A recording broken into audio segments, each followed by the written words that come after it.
Okay, Be'ez Hashem, today's daf is Masechta Bava Basra, daf Mem Gimel, and we're going to begin from Mem Beis and Beis Gufa, about like 5 lines from the bottom. So basically, what we're discussing over here is that, first of all, what's the din of a partner? A guy is a partner. We're partners in a property. So then the 3-year idea of just living on a property, and then you could get rid of your purchase agreement because you're the assumed owner, does not apply if you were at one time a partner on this property. And the reason is because your chazaka is not a chazaka. It's not because you always were on that property because you partially own the property. And let's say you're a worker on the property, you're an employee on the property. So and then one day you say to the guy, to the owner of the property, it's my property, I bought it from you. So the owner says to you, where's your purchase agreement? He says, I've been here 3 years working on this property. And did you learn in the Mishnah that's a chazaka? That's as if I own the property. So then the Gemara says, the Mishnah said that no, that that employee has to hold on to his purchase document forever. Because we could always say that the reason why he was on this property and the owner didn't say anything because he was his worker. So therefore, the owner of a partner always has to, or a worker always has to keep their purchase document. Okay, there's 3 years don't apply. So Gufa, we learned in a brisa. We're going to learn up. Amar Shmuel. Shmuel said, we learned above. Shmuel said the following. I'm going to make it big here. Shutaf, a partner, dami. If a partner makes improvements on the property, and it turned out to be a bad investment, he gets fully reimbursed. Okay, he gets fully reimbursed, and it's almost as if the owner is the owner. Oh, I'm sorry. First, Shmuel said a shutif has a right to be in a property. Shutif ki yored reshus dami. A partner always has a right to be in a property, just like as if he was a worker. So the Gemara says, "My kamashmalam." What is the novelty of Shmuel? Shutfis ein loy chazaka. That if you're a partner, there's no such a thing of holding on to the property 3 years, but there's no chazaka given to you unless you have the purchase document. 3 years is not going to work for you because you always were part of the property because you were a partner. So if that's what Shmuel is trying to teach us, that a shutif does not have chazaka, lema, let Shmuel say straight out, shutif ein loy chazaka. A shutif does not have chazaka. Why didn't Shmuel say it straight? Why did he say shutif, a partner, is as if he's working on the field? Therefore, he has no chazaka. So the Gemara says, Amar Rav Nachman, Amar Rav Bavua, Loimer, Shmuel teaches you another idea. A partner, if he goes ahead and makes improvements on the property, and it turns out to be a bad investment, or it wasn't, he did something wrong and he should have known, he takes the full reimbursement. And that's what we're saying. It's as almost as if you gave him permission. Now, sometimes you could go into your let's say somebody gives you wool to dye and you dye it the wrong color, right? So then you did something wrong, so you don't get fully reimbursed on your expenses. There's a whole process. You get less than your expenses. It depends what happened, if the improvement worked or did not work, because you had no permission. You're supposed to follow direction. If you're a dyer, you're supposed to dye the wool black and you dye it red. So then you don't get reimbursed on your expenses. But if you're a partner and you make investments in the property and it turns out to be the wrong investments, it's kiyored reshus, as if your other partner gave you permission to make those improvements and you get fully reimbursed. That's the idea of what Shmuel teaches you. Loimer comes to teach you, shenoito b'shevach hamagil ch'savasayim b'shoda she'ena yisui lita k'soda yisui lita. If it was a field that normally you don't plant trees there, and you only plant vegetables there, and you planted, and the partner planted trees there, and it turns out maybe it was the wrong investment, he gets fully reimbursed. he gets fully reimbursed on the profits, and if there's the expenses outweigh the profits, then he just gets, he gets made whole on it, because one partner has a right to go into the property without the express permission of the other partner to improve on the property. That's the novelty of what Shmuel teaches you. Now Shmuel said, "Umeidin zelazeh." Here is a very interesting thing. Shmuel also said, and we said it in the beginning of the page, Umeidin zelazeh. What does that mean? That meidin zelazeh means that, let's say one partner, somebody says to one partner, let's say two people are partners in the field. So another third guy comes to one of the partners and says, hey, that property, you don't own it. Part of it belongs to me, right? The part that you claim is yours belongs to me. So then the other partner could be involved, get another aid, and they can be two witnesses against that person who's filing the complaint. So basically, he could defend his other partner.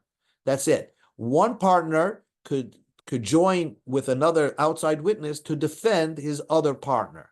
So now, basically, what in discussion of today's page in the daf is, why can it be that way?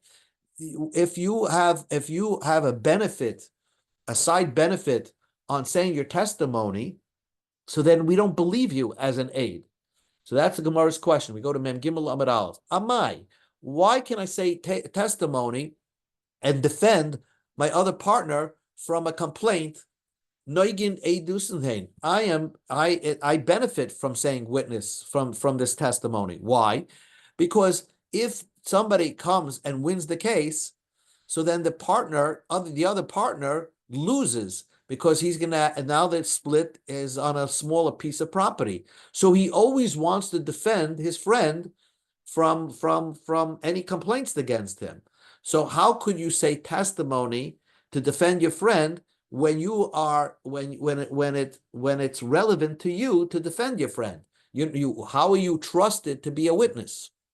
Answers the Gemara, here we're talking about the cost of lay, that really after the complaint was filed, you wrote, okay, din udvarm einli al sadazu. I'm backing out of this partnership. You can keep the whole partnership. So really, the one that's saying, the old partner, he just dissolved himself of the partnership for free. And therefore, now he can join forces with an outside witness to defend his former partner. He can defend it, and he's not relevant because he doesn't have anything to do with this property. He divested any interest in this property by saying the following words: Din udvarim, whatever, I'm indemnifying myself. I have nothing to do with this field. So now the Gemara asks a side question: is that called giving a gift? If you say that to your friend, does that mean that he gets now the whole property? You wrote, I don't want, I'm just backing out of my ownership of a property. Does that automatically give it to your partner? For Tanya, we learned in a brisa.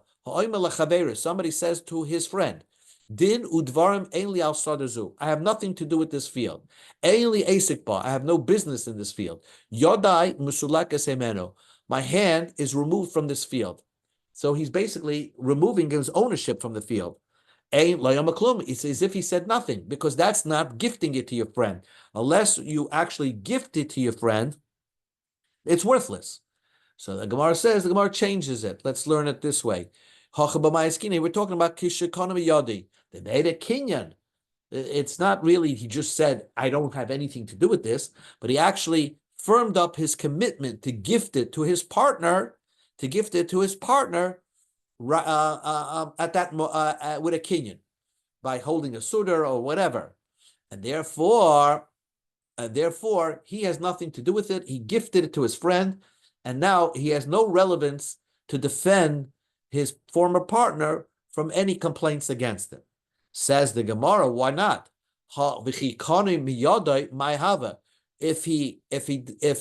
made a kinyan and gifted it to his former partner, right? He gifted the field to his partner. Let's think about it. The thing is, he allows his debtors, people he owes money to to come collect. Let's say you borrow money and you sold or gifted a property to somebody else, right? And you have no way to pay the loan back. Your lender can foreclose on properties you gifted or sold. So, and therefore, you don't mind if your lender gets, forecloses on a property, because at least you actually paid back the loan in some way. So you're okay with that. But the question is, so now when one partner is defending his other partner, his former partner, in other words, he divested himself from the field because he gifted it to his partner. So he has nothing to do with this field. Now he's taking testimony that the whole field now belongs to his partner and defending his partner from a claim. Well, he benefits that his former partner now owns the entire property. Why does he benefit? Because in case a lender tries to collect on a loan that he took, he'll be able to go and foreclose on the property that he gifted to his former partner. So it's to his benefit that his partner now owns the property. It wasn't taken away by a third party, because in that some way he's going to be able to pay back a loan and not be called a rasha. When you make a loan and you don't pay back the loan, you're called an evil person. So therefore, if you allow this field to remain in your former partner's possession, not taken away by a third party, it will allow your lender, your creditors, to come collect on that field. And you want that. So how are you allowed to be part of a witness to defend your friend? You're benefiting it because you mamida b'fnei bal chayve. You'll be able to have your creditors come collect from that field. The Amash Ravin Bashmuel Mishmei de Shmuel. They said, Ravin, the son of Shmuel, said in the name of Shmuel, someone sells a field to his friend, Shloi Bachrayis. He didn't guarantee. In other words, he sold a field to his friend and didn't provide title insurance. So it's buyer beware, right? And if somebody collects on that field, so that's it. He can't defend that person in a case of a lawsuit that it really belongs to the person that you sold it to, because you want it to be in the person that you sold it to, so your lender could come collect on it. And that's even if you sold it without any title insurance. If you sold it with title insurance, you certainly want it to be in your friend's domain. So again, you're considered a negeya bedavar. It means you can't say testimony if you have a side benefit. So how are you allowed to say testimony that that your partner owns the entire property when you'll have a side benefit from saying that testimony? And says the Gemara, and here we're talking about the kabel alayach rayas. That when you gifted your partner the entire field, you took responsibility that in case your creditors come and collect on that part of the field, you'll make your partner whole. So really, you don't benefit by saying that it belongs to your partner, because if it gets taken away from your partner, you're going to have to come up with money to pay your partner back. So therefore, you're considered to be not relevant to this testimony, and you're still considered to be a kosher aid. So the Gemara explains, Achrayis Daman, what did you take responsibility for? If you took responsibility, if a third party takes it away from the partner, certainly you want it to be that way. You would be okay with that if a third party takes it away from the nichale. You would want it to be by your partner. You're not relevant. It doesn't reflect you. So there we're talking about responsibility that comes because of you. Well, that means your creditor foreclosed on the property, and now the partner is going to come back to you to pay him back. So you gain nothing from saying testimony. In that case, you're considered to be not relevant to the testimony, and you'll still be kosher. So now, basically, what we're talking about and what the discussion of today's Gemara is, how is it possible that if you had some part of something, can you be called upon to be a judge or to be a witness in a case? if you're considered to be nagea badavar, you're affected by the outcome of the case. You can't be a witness.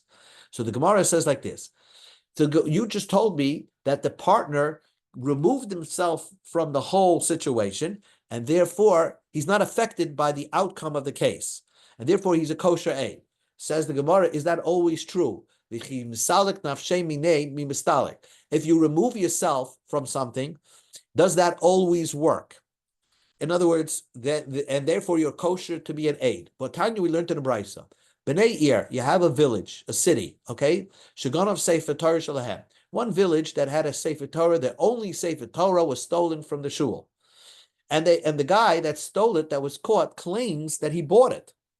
So the judges of that city cannot judge the case. The people of the city cannot be witnesses in the case because they're all relevant, because they want their Sefer Torah back, and it's their Sefer Torah because the Sefer Torah was purchased from communal funds. Then Isa, if it's true that you could always become somebody that's not affected by the case, so let's do it this way. Let two people who of the city who want to become witnesses, they saw this guy steal the Sefer Torah. Let them say, we have nothing to do with the Sefer Torah. It's not our Sefer Torah. And then they could come say testimony that this guy stole it. So they're not relevant in the testimony. So we see from there that you can't just remove yourself from something that you previously owned to become a kosher witness. And says the Gemara, that is only said by Shani Sefer Torah L'Shmiya Koi. That was only said by a Sefer Torah. A Sefer Torah, you can't remove yourself from, because even if you remove yourself from the ownership of the Sefer Torah, but the fact that you're living in the village and you're listening to the Kriyas Torah from that Sefer Torah, so you're automatically benefiting from that Sefer Torah. It's still considered yours. And because of that, you'll always be considered somebody affected by the outcome of the case, and therefore you cannot be a kosher witness. Tashma, come in here. Somebody says, Tunu mana lebnei iri. I wanted to make a donation of a mana to my city. And then he says, "Oh, I never made that statement." So you can the judges take him to court? So ain donim b'dayana oisiyah. That city can never adjudicate the case. That city's judges cannot adjudicate the case because it's relevant for them, because they want to see more money in the tax coffers, so they can build the walls of the city. So they're benefiting on the outcome of the case. So they're not partial. They and they can never say testimony from those people in the city. So they can have two people in the city become edis. Says the Gemara, Amai, why? Let two people adjudicate the case and judge them. In other words, let two people claim that they don't have anything to do with the city, and therefore they don't care what happens to the city, and let them become witnesses that this guy made a commitment to make a mana, to donate a mana to the Bnei Iri, to the city, right? And they consider they just moved away from any benefit of the city. And says the Gemara, sometimes you can never move yourself away from the city because hachanami b'sefer Torah. We're talking about a sefer Torah. A sefer Torah, as long as you're living in the city, you have to attend shul. So you're benefiting from the sefer Torah, and therefore you're not going to be considered a kosher aid against this person. Tashma, come in here. Someone says, "Tru mana la'niya iri." I want you to give. I'm donating a mana to the poor of my city. So here he's saying, I'm giving it to the tzedakah. So, and then he denies that he ever made such a statement. No judge in that city can be a judge and adjudicate the case. And no person from that city can testify against that person, can testify that against that person that he said such a statement. So V'tizbara, why? Aniyim shakli dayanim b'pasle. Who's benefiting from that guy's statement that he's donating the money to tzedakah? Only poor people. So why can't a rich judge adjudicate the case? Ella ema, it must be what the Gemara, what the Bryce is trying to say. Ein donim b'dayana aniya oisiyah. They may be raima aniya oisiyah. Poor people who are judges or poor people who are witnesses cannot be witnesses or judges because they benefit by the outcome of the case. If the guy loses the case and has to give the money to the poor of that city, so that's why they're totally disqualified from being a judge or being a witness. Says the Gemara, Vamai, why are they disqualified from being a judge or a witness? Again, let's two poor people say, I have nothing to do with the city. I'm not benefiting anything from the tzedakah of the city, and they can be witnesses or a judge. So the Gemara says, again, we're talking about a Sefer Torah. And the Sefer Torah is that once a Sefer Torah is the only Sefer Torah in a place, in a town or a village, so then you can't just say, I don't want to have anything to do with the Sefer Torah, because you eventually have to go to daven, you have to listen to the Kriyas Torah. So therefore, you can never remove yourself from benefiting from that Sefer Torah. And because you can never remove yourself from benefiting from that Sefer Torah, you're therefore disqualified from being a judge or a witness in that case. Why does it say that the poor people? What does it mean, they're poor people? The poor people cannot be the judge. The poor people cannot be the witnesses. Every member of the city, when it comes to the Sefer Torah, is poor because nobody could afford to buy their own Sefer Torah. You have to collectively participate in purchasing a Sefer Torah. So therefore, every person living in that city is now disqualified from being a judge or a witness in that case. The Ibayasem, if you want, I can tell you, maybe we're talking about just poor people, and everybody's disqualified from now saying witnesses. Now, why am I if I'm a rich guy, what do I care if this guy has to give money to tzedakah or not? Why am I disqualified? Because if he doesn't give the money, I'm going to have to give more money to protect the poor people, because the responsibility of taking care of the poor people is on every member of the city. And therefore, they want to see more monies in the tzedakah fund so they can give less. How's that possible? If everybody has a set amount of money to give, let's two people give their set amount of money that they're supposed to give to the tzedakah fund, and now they're not relevant anymore, and now become the judge or become the witnesses because they already took care of their obligation. They gave their own share to the tzedakah coffers. Now they're not relevant, not considered relevant. Who wins the case in this case? Because they absolve themselves of the responsibility. Answer the Gemara. That price is talking about the loy kitz lehu. They did not meet their obligations yet, or there's no set amount. That means they don't have a set amount what each person is supposed to give to tzedakah in the city. Everybody has to give enough tzedakah to take care of all the poor people of the city, and therefore everybody's now disqualified because they all want to see this guy lose the case. Because he said, I'm giving money to tzedakah. So they all want to see him to lose the case, because then by him giving more money into the tzedakah fund, they'll have to give less. But even if they all have a set amount to give, so it doesn't matter how much is in the tzedakah fund, they're all giving the same amount, they still want him to lose the case and give more money, came in the ravach, because they like to see more money in the tzedakah fund.